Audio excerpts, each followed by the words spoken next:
Good afternoon, everybody. A little bit of history before I get to what we're releasing today. I started the investigation into Arctic frost July 2022 based on whistleblower disclosures.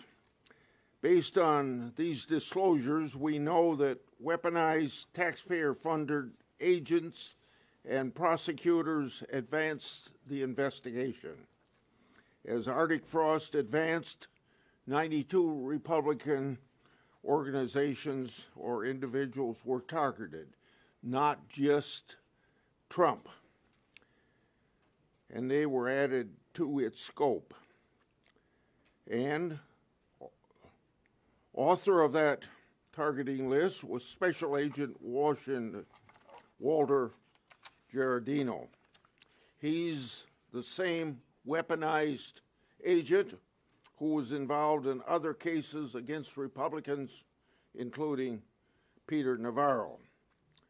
We've learned Jack Smith secretly obtained phone record data from at least 8 senators and 1 congressman. I've recently been informed by Verizon that at least 11 members with Verizon accounts were affected. That includes a hard line for Senator Cruz's office and a staffer cell phone for former Senator Loeffler.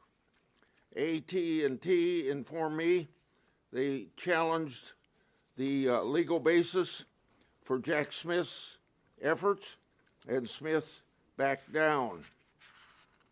So today, we're making public new records that I've obtained through legally protected whistleblower disclosures. 197 subpoenas were issued by Jack Smith and his team.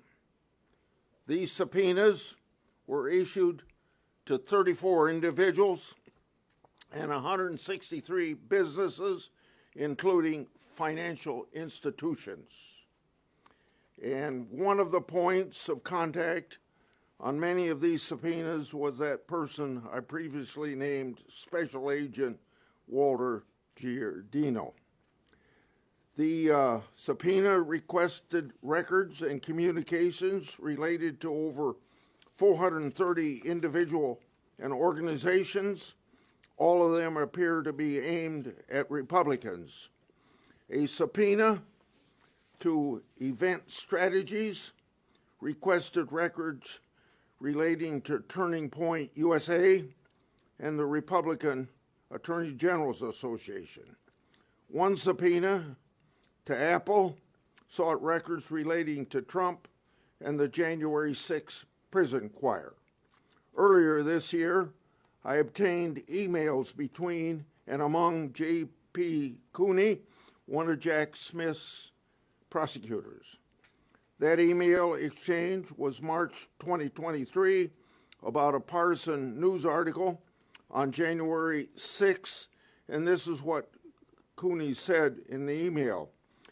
Can we do some work to nail down Trump's role in this, perhaps with the same process on Ed Henry's LLC, end quote. Just the next month, April 2023, Jack Smith and his team subpoenaed Apple for records relating to the very issue. A subpoena to an individual sought records and communications with, quote, any member, employee, or agent of the legislative branch of government, end quote. Another subpoena to an individual sought records relating to communications with media companies such as CBS, Fox News, Fox Business, Newsmax, Sinclair, and others. Other subpoenas to a bank, individual, and businesses sought records relating to White House advisors Stephen Miller, Dan Scavino, Jared Kushner, and Lara Trump. Some subpoenas to individuals and businesses sought statistical data and analysis relating to donors and fundraising efforts. Arctic Frost was the vehicle by which FBI agents and DOJ prosecutors could improperly investigate the entire Republican political apparatus. Contrary to what Smith has said publicly, this was clearly a fishing expedition. If this had happened to Democrats, they'd be as rightly outraged as we are outraged. We're making these records public in the interest of transparency and so that the American people can draw their own conclusions. Senator Johnson. Thank you, Chairman Grassley. I want to thank the chairman. I want to thank his staff for their tenacity and their cooperation in all of our joint investigations. I think it's important to note that the records that we are now making public and for purpose of transparency were not obtained from the agency. They were obtained through a whistleblower. So my first point is we need more whistleblowers. We need people, men and women inside these agencies who have integrity, who want to see the integrity and credibility of the Department of Justice, of the FBI restored, come forward. Because right now I think Kash Patel, Pam Bondi are overwhelmed by all the messes they're trying to clean up. The agencies have been, lost a lot of personnel. People simply couldn't serve the Trump administration. It's hard to hire people because of all the lawfare. And there's still partisan actors burrowed in trying to sabotage their efforts. So we need whistleblowers. The reason they come forward to Chairman Grassley is because he's been such a champion of whistleblowers. So again, I thank him for that. What is revealed in those 1,700 pages of documents, in those 197 subpoenas, is nothing short of a Biden administration enemies list. I'm old enough to understand how toxic a term that was under Richard Nixon. This is far worse, orders of magnitude worse. People need to understand how politicized the Biden administration turned all these agencies. And again, the best way to describe President Biden's attitude were his exact quotes.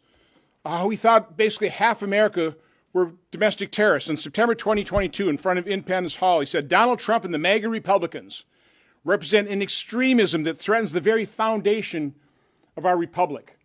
A year later, in New York City, Donald Trump and his MAGA Republicans are determined to destroy American democracy. Now, nothing could be further from the truth. That is a level of paranoia that's actually astonishing. But the fact that 38 Wisconsinites are on that enemies list. I know most of those individuals. They are God-fearing, country-loving, law enforcement supporting people who want to see America succeed. The fact that they are on a Biden administration enemies list, were targeted by that administration, is outrageous. It should shock every American. And so I am calling on, and I appreciate all the members of the Judiciary Committee, we need to get to the bottom of this. We need to do everything we can to assist Director Patel and AG Bondi in making sure that they have the staff to take control of these agencies. They're the heads of them. I don't think they have the control. I think they're being sabotaged within. But the American people need to understand exactly what happened. And again, I'm calling on members of the Judiciary Committee to help Senator Grassley and myself get to the bottom of this so we can expose this, so this doesn't happen again in America. This has to end. With that, I'll turn it over to Senator Cornyn. I want to thank Senator Grassley and Senator Johnson for their perseverance in this investigation. This is the United States of America. It's not a banana republic. It's not a country that condones partisan lawfare against your political opponents. We don't have the time to go through all of the many ways that the Democratic Party and President Trump's opponents tried to target him and tried to destroy him, including people like James Comey, who single-handedly wanted to get a special counsel appointed, where a 2-year investigation followed with no result, no evidence of any legal violation. But I can't think of any greater evidence of weaponization in the fact, as you heard from Senator Grassley and Senator Johnson, this extended far beyond President Trump and extended to President Trump's supporters, not only here in the United States Senate, but more broadly. Jack Smith did not act alone. Yes, he was a special counsel. He was appointed by Merrick Garland, and he had responsibilities to report to Merrick Garland, the Attorney General, Joe Biden's Attorney General, under the rules regarding special counsel. Merrick Garland was a member of Joe Biden's cabinet.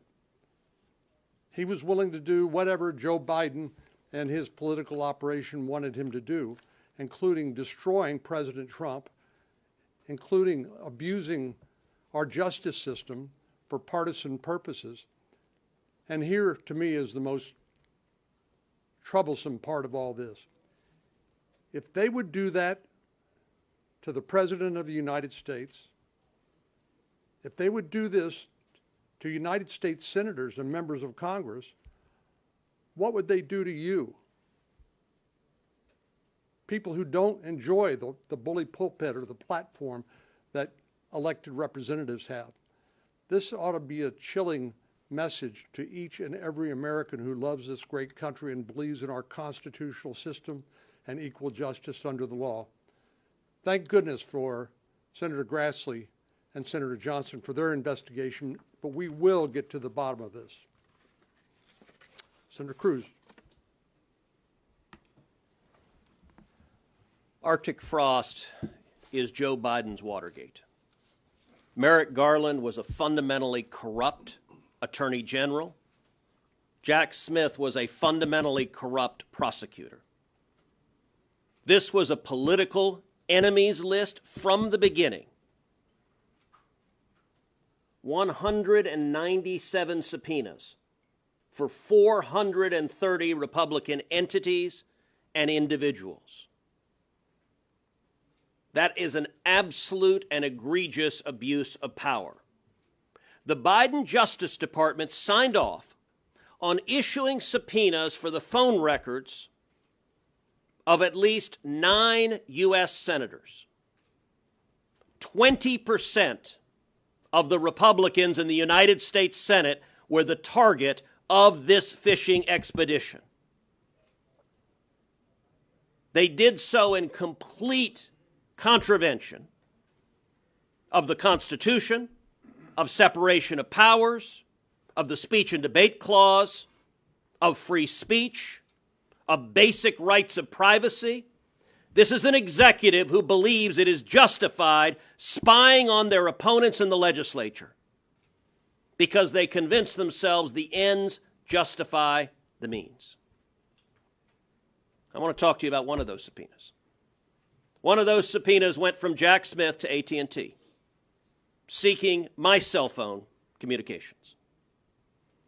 It went to AT&T, and I actually want to commend AT&T for doing the right thing. AT&T is based in Texas. AT&T looked at that subpoena, and they went to their legal counsel. And they said, what should we do with that subpoena? And their legal counsel said, you cannot comply because this is protected by the speech and debate clause of the U.S. Constitution. And so AT&T declined to comply, did not hand over my cell phone records. Now, one might ask, ordinarily, a phone company being asked to hand over the phone records of a sitting senator would notify that senator. Well, there was a reason AT&T did not do so. Accompanying the subpoena was an order, which I have in my hand right here, an order that was signed by Judge James E. Boasberg. Now, who is Boasberg? Boasberg is that radical leftist judge who is out of control, who has been issuing nationwide injunctions, one after the other, trying to stop President Trump from carrying out his mandate from the voters. Judge Boasberg issued an order to to AT&T and signed that order prohibiting AT&T from informing me of this subpoena for at least 1 year. And Judge Boasberg gave the basis for that order, and I'm going to quote from the order Judge Boasberg signed. The court finds reasonable grounds to believe that such disclosure will result in destruction of or tampering with evidence, intimidation of potential witnesses, and serious jeopardy to the investigation. That's an order a judge signed. Now, I can tell you right now, there is precisely zero evidence to conclude that I am likely to destroy or tamper with evidence or to intimidate potential witnesses. Zero evidentiary basis for that. This order is an abuse of power. This order is a weaponized legal system. My assumption, we don't have the subpoenas that were issued for the other senators, but my assumption is Judge Boasberg printed these things out like the placemats at Denny's, one after the other. We don't know that for a fact, but I feel confident that he concluded it's likely that Lindsey Graham would destroy evidence, and Marsha Blackburn would destroy evidence, and Eric Schmidt would destroy evidence, and Chuck Grassley would destroy evidence. If a litigant makes a claim for which there is no factual basis, that litigant is subject to sanctions in federal court. And if a judge signs an order reaching a factual conclusion for which there is zero evidence whatsoever, that judge is abusing his power. I am right now calling on the House of Representatives to impeach Judge Boasberg. Judge Boasberg put his robe down, stood up and said, "Sign me up to be part of the partisan vendetta against 20% of the Republicans in the Senate." That is a dereliction of duty and a violation of the judicial oath. And I want to thank Chairman Grassley and Chairman Johnson for pursuing this tenaciously like a dog on a bone. We are going to get the answers of every person who signed off on this abuse of power, and mark my words, there will be accountability for these zealots who wanted to corrupt the Department of Justice and corrupt the judiciary in order to try to attack their enemies list. That is unconstitutional, it is immoral, and it is wrong. Senator Kennedy. Oh. I'm next. We didn't have you on the list since you said you were here. Well, I'm one of those senators that did have their records revealed. Verizon is my wireless carrier, and Verizon never challenged, never moved to quash. They complied with the subpoena that went forward on our records. Now, Ted talked about the speech and debate clause. This is also a violation of our First Amendment and Fourth Amendment rights. It is a violation of the separation of powers. It is a violation of the Stored Communications Act. I am looking forward to bringing Jack Smith before us. I am looking forward to bringing the wireless companies before us and finding out exactly what happened. No citizen of the United States should ever be subject to treatment like this. And as Senator Cornyn said, if they are doing this to us, what did they do to all the moms and dads that went to school board meetings? What did they do to the pro-lifers that stood on a sidewalk and held a sign? What did they do to people that were supporting President Donald Trump or people that were supporting Republican candidates? Jack Smith moved forward after Christopher Wray wrote a memo on April 4th of 22. And you all should read the memo. It is how to write. It's going to be textbook for how to write a fishing expedition memo. Nebulous, vague language, alleging, assuming, things that should never be done.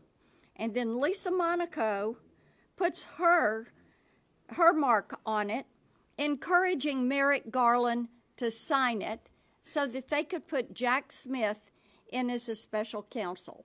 Thank goodness Kash Patel has fired every single person that was in that CR-15 unit, every single one of them. But we need to have hearings.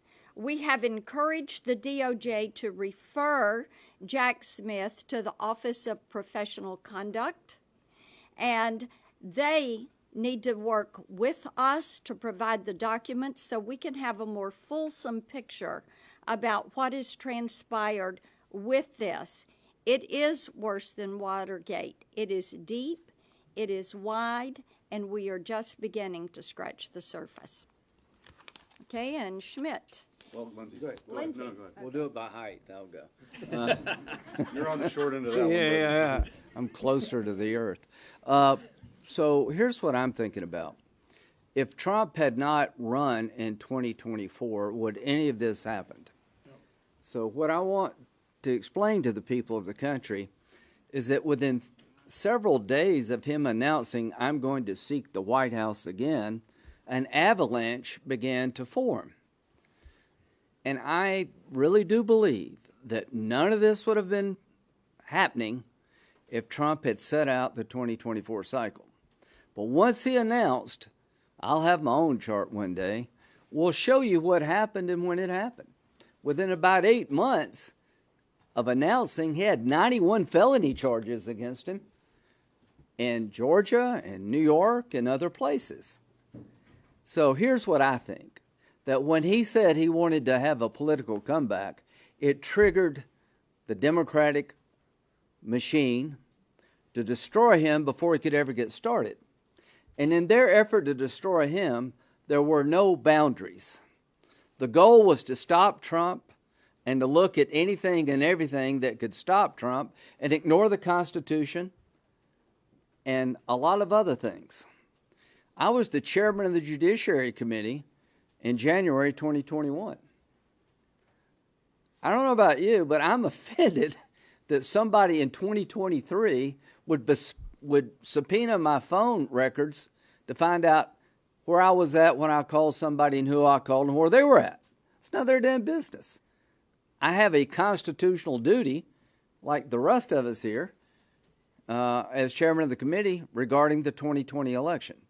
I don't think the 2020 election bothered anybody until Trump decided to run in 2024, legally. So what I want to do is pursue what happened system-wide. Was there contact between Jack Smith and Fani Willis? I got caught up in that crap. I'd spent over $1 million. Now, she's been kicked off the case. Was there a coordination between Jack Smith, Fani Willis, Alvin Bragg, Letitia James?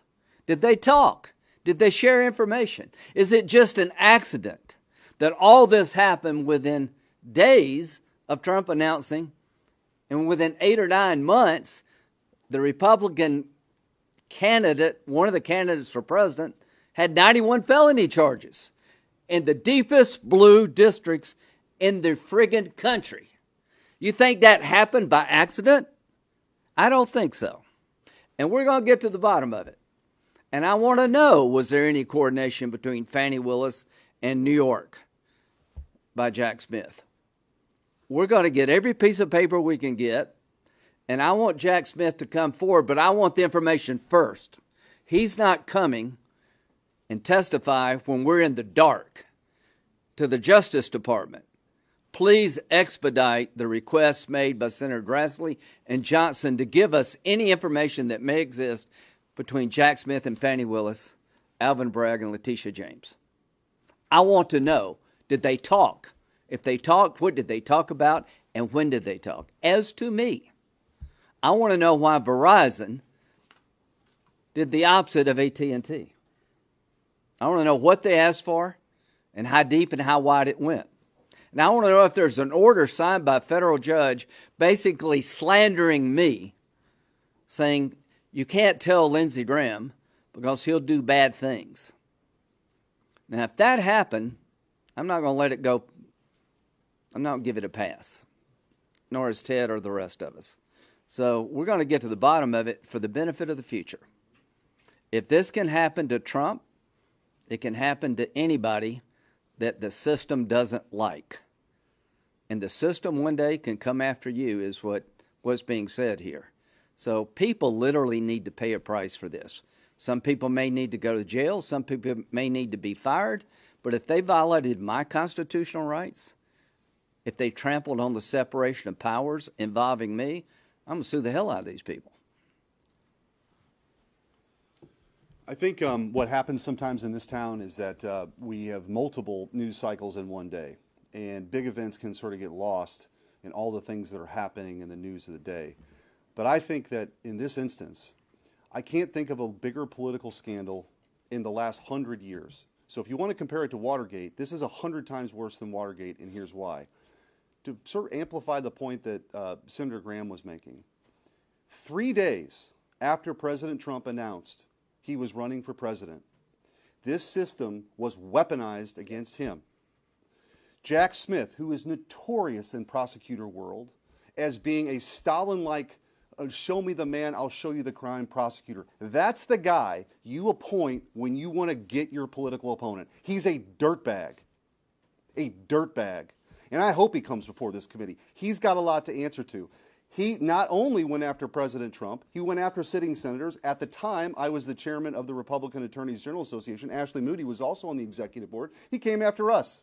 And also hundreds of other people who happened to be Republicans in the United States of America.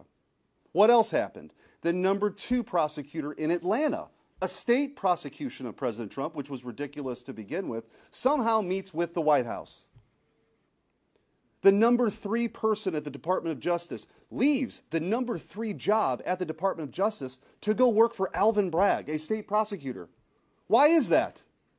This was an effort to go after political opponents in America like we have never seen before. It can never happen again. And let me pull a couple people out outside of Jack Smith. Judge Boasberg. Judge Boasberg gave a speech about how he was going to thwart the Trump agenda before he got those cases. He was not the assignment judge. The D.C. courts have a daily assignment judge. He wasn't the assignment judge. He's on vacation. Somehow gets these cases at 1 in the morning. Was he tipped off? Did somebody tell him these cases against President Trump and his agenda now were coming? I don't know. We should find that out. But Judge Boasberg, what he did to Senator Cruz and maybe other senators, absolutely, and I don't say this lightly, absolutely is worthy of impeachment proceedings. There has to be accountability. The American people have heard a lot about this, and you're going to hear more. We should have Watergate-style hearings on this for months. If we're ever going to root this out, we have to be serious about it, and consequences have to follow. Resignations, firings, criminal prosecutions. You simply can't, in this country, use the justice system to throw people in jail because they have a red jersey on or a blue jersey on. It's completely unacceptable, but they never forgave President Trump for coming down the escalator in the first place. That's what this whole thing is about. And they can't actually believe they're in the position now that the American people sent him back. And if he didn't win, not just did he run, if he wouldn't have won, we would never know any of this stuff. Absolutely.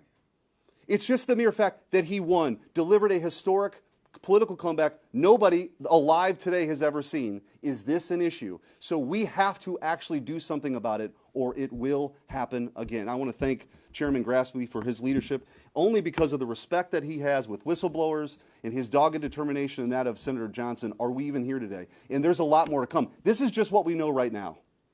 There's a lot more that's going to come. Well, we appreciate you hanging with us and paying attention as we went through all of this today. If you don't know me, I'm Ashley Moody. I am the most junior member of the Judiciary Committee. But I showed up in January. I've been here 9 months, and I cannot tell you how shocked I have been at what transpired under the last administration. I now show up with a background as not only a lawyer, a federal prosecutor, a judge for over a decade, and the Attorney General of Florida to make sure that this country gets back on course. Because let me tell you about countries like Venezuela, whose own government went after their enemies, and that didn't just include those who were rightfully and duly elected by the people. They went after news organizations and journalists. They went after allies and people who supported freedom and democracy. And most of the people from that country who fled reside now in the state of Florida. Meeting with former Supreme Court justices from Venezuela, I heard time and time again this story that we're telling you today. You heard Senator Cruz tell you that a judge said that he may destroy evidence. This is one of the preeminent lawyers in our country who argued in front of the Supreme Court, who has dedicated his life to service, who fights for the future of this country. And you had an administration go after him. If you are issuing subpoenas, you're saying they're related to a criminal investigation. And you had a judge say that he could destroy evidence. Think about that. They were trying to wipe out the leaders of a cause for a next generation. From elected leaders to news media, multiple outlets, journalists, even donors. If you're watching this right now, oh yes, there were even subpoenas issued on donors. Your information. If you believed in a cause and thought so highly of it, those things that we stood for, and you put your money where your mouth was, your information was sought. So when you hear them say, imagine that they're doing this to us, they could do this to you, they did do it to you. And we only know this because the president was elected again. And I can tell you right now, you've heard them say we need to do our jobs, impeachment needs to be on the table. Impeachment wasn't just a theory or an idea or some hypothetical one day. If there was ever an instance to root out judges that were not following the law or not being independent or were not living up to their oath, this is it. Impeachment cannot be a scarecrow. We must use that tool to make sure the public can trust in our judiciary again, can trust in our justice system again. Because if you ask the Supreme Court justices that fled to the United States from Venezuela, they would tell you when their justice system went, when the people no longer trusted that it was independent, they lost their nation. And I, for one, as the rookie of judiciary and the rookie of the United States Senate, are here to fight for this country. It will not fall under our watch. And you have our word. Hear, hear. Direct your questions to whichever senator you want to ask them to. Go ahead. Thank you so much. To anyone, I'm Allison Steimer with Lindell TV, and Mike Lindell himself is actually mentioned in the judiciary document release involving Arctic frost. When can Lindell and really all other Americans know what to extent and by what means they were targeted and or surveilled in all of this? And will there be a full list released of every American that was involved? Well, I think my colleagues could speak to this as well, but I think that we're going to just prove what the government has tried to do.